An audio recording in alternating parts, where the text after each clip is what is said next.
Hello guys and welcome to another video, and today I'm coming with a new video which is debunking my first ever video.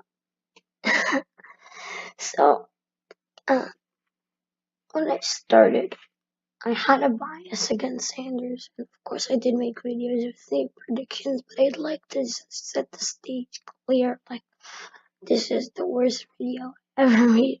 It has the most views, it has the most likes, it has the most dislikes. Where a lot of action occurred. I'm sorry I couldn't upload yesterday, but now we are back. And I will be debunking this whole entire video. So let's begin. Hello, welcome to my first YouTube. Okay, warning. My voice is disgusting here. This is in the afternoon. I have no idea how horrible my voice is. Currently it's weaker, so I'm gonna skip this part. And I look at this. I just call it independent and color rotation. That should be called as a debunking. Okay. So I'm feeling like safe states in this scenario, even though I want to see my reasoning at least. In color rotation, so let's start with the safe states.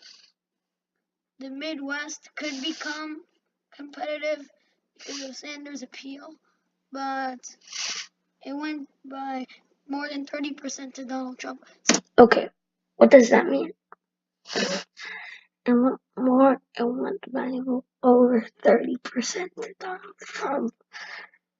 If it means like the whole Midwest as a whole, like Utah, Idaho, Montana, not Utah, Idaho, Montana, Wyoming, North Dakota, South Dakota, Nebraska, Kansas, and Oklahoma, all of them like went to Trump by over. If the margin combined is over 30%, I guess that would be correct. But if you say that each one went over 30%, that's incorrect.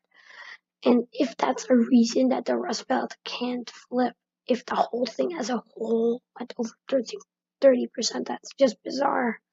The Midwest will probably not flip, especially with the margins that are over 15 for Montana and pretty much every other state, except for Nebraska's 2nd congressional district, and maybe Montana gets likely. But this is just hilarious. I already messed up, so I'm gonna just go back. But it went. Wait, what? I just filled in Texas without talking. Okay, that's kind of sad because I know that I only did safe and safe states in this scenario with toss-ups, no leaning likely.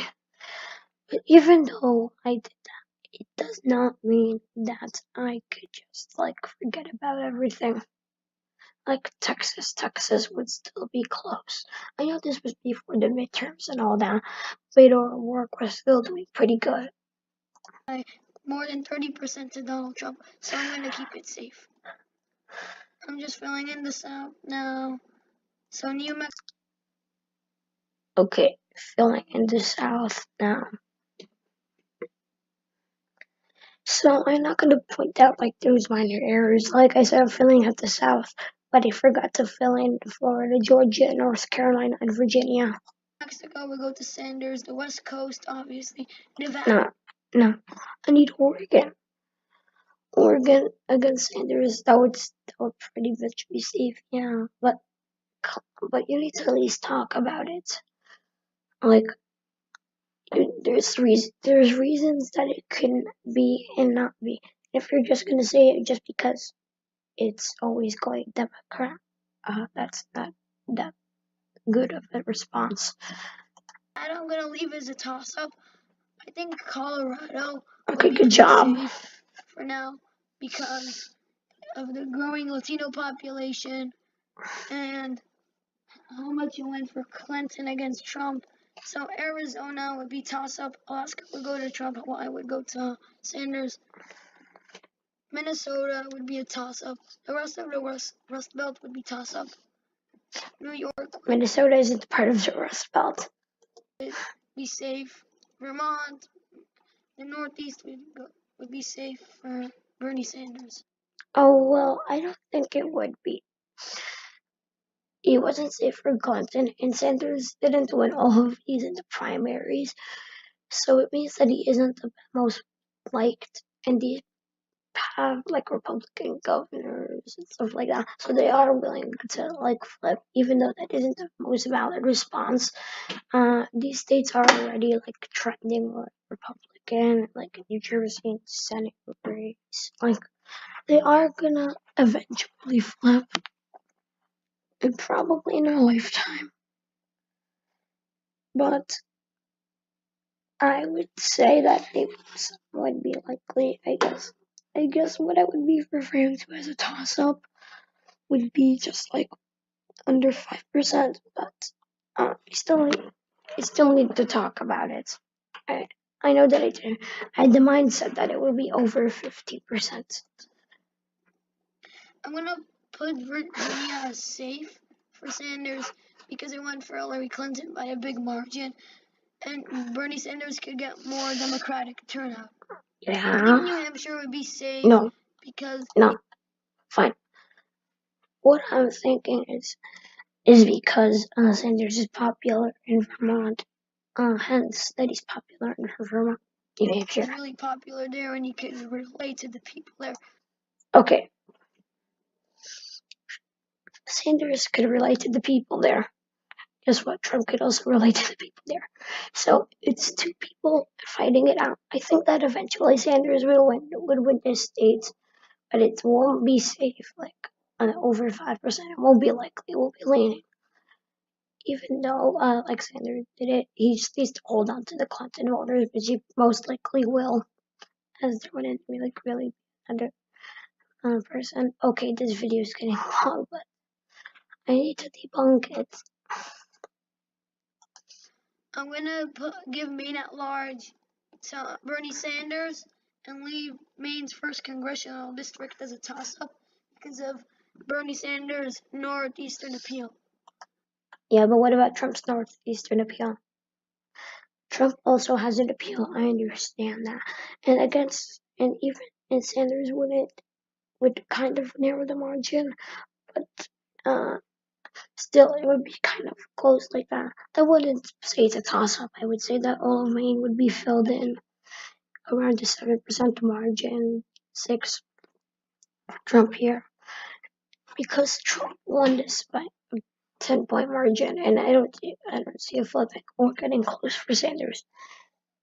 Maine is very big Trump territory up here, and he could get out his base like that. He is the kind of candidate to get it out, and I just see it being filled up. It's safe if everything else is. So Illinois will go to Sanders. Florida will be a toss-up. Georgia will be a toss-up. North Carolina will be a toss-up. Iowa and Ohio will be toss-ups. So this is the current electoral map. 216 for Bernie Sanders and 163 for Donald Trump. So I'm going to give Arizona to Donald Trump because even though it might become closer, Donald Trump could still get out his base to vote for him. And Bernie. Okay, I know that this was before the midterms, but Trump did rally for people in Arizona, and he didn't get out the base enough to win Arizona's Senate race. So I guess that's not true. And Arizona has a growing Latino population, and it probably will. It has a 50-50 chance. Maybe a little more for the leaning to the Republicans because I still had a governor race, but it's a House race still, and I know it was a blue wave and all that. Still. Bernie Sanders can't really appeal to minorities as well as Hillary Clinton could, so I think Trump would carry. Okay. That when you look on it on paper, yeah. But when you look at Sanders' ideas, like with healthcare, education, with the with his with the military side, with his ideas in the military, with like a climate change. You see that his ideas are very like pro minority, and I think that minorities have already grown to appreciate him for his ideas, and I think that he could get a higher minority turnout than Clinton. Arizona, Georgia would go to Donald Trump, and North Carolina. Bernie Sanders can't really appeal to the southern white working class in the South. Southern white working class. Okay, I know that that's the thing, but like, what was he saying? Like Southern evangelicals, not Southern evangelicals, or like Southern Baptists. Yeah, he can't appeal to Southern Baptists as much, but he still can appeal to black voters a lot. And Trump can appeal to the South, so he would probably carry Georgia and North Carolina. And is there any evidence of that? I know that he actually can, but I just say that and use that as evidence. Like, nothing. We need to remember that Bernie Sanders can't appeal to minorities. He can. Ohio, I think that will go to Donald Trump, really narrowly. Like in 2016, it went by 8%. Now it's gonna go by like 2%. Because Bernie Sanders could appeal to the white working class, but Trump got so many voters that not all of them will turn away. The same thing with. Mostly what I said was pretty true, but a lot of Democrats are going to change for Sanders, but there's just enough Republicans that put him over the top. And you don't really need the Democrats. That's what we're basically saying. With Iowa, even though Bernie Sanders has a rural appeal, it won't be enough to take the whole state. I agree. Nebraska's 2nd congressional district will go to Donald Trump. Just because of how much the rest of the state wants, and because of Trump's appeal to the Midwest. Like he doesn't appeal to the Midwest, but he isn't well liked in the Midwest. Okay, he appeals to the Midwest, but he isn't well liked in the Midwest. Okay, could somebody explain this to me? And this is weird. But I think that it isn't, that it only went to Obama because he got minority turnout. Minority turnout in Nebraska. No, he just got rural voters that didn't have a lot of money because of the recession, and in turn they voted for Obama. And Bush was a Republican, and McCain was pretty much taunted by the Bush name. And he got more white voters. Bernie Sanders can't get minorities from Nebraska. There aren't that much minorities. So I think it will stay with Trump. Yeah. And Florida. This state could decide the election. No, I can't. For Sanders. Like, if he gets Florida, I want to be deciding the election. Go to him. So, Florida, Bernie Sanders could appeal. Okay, I'm sorry. I need to go. I will make a part 2 right now. Like in a few more minutes. I just need to come back. So thank you for watching. I will see you in the next video, which is today. And bye.